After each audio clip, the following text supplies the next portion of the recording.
I want to just talk to you shortly about ego and our definition of ego, so it's very important that we know what we're talking about.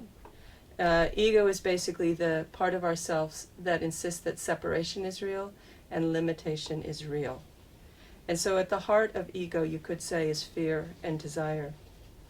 And if you look at your experience, you can probably see that most human beings are suffering because they think they're separate and isolated and alone.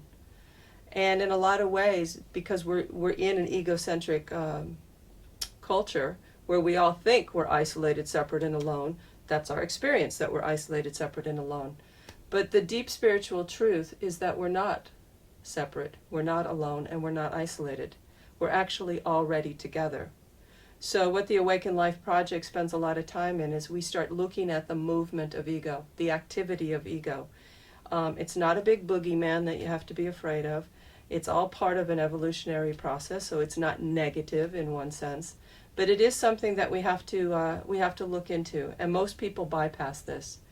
But when we start to be able to see this movement of separation arising in ourselves, and we know that it's not real, the experience of it arising is real, but the act of actual separation is not real. So when you can understand that, and you can start understanding the movement of ego, and you can see, all the stuff that arises in you that's, being competitive, being jealous, being arrogant, being superior. These are all characteristics of ego. So in the Awaken Life Project and in the retreats that we'll be doing in Colombia, we're going to be talking a lot about the specific characteristics of this movement of ego so that people can transcend it and be able to live the truth of unity.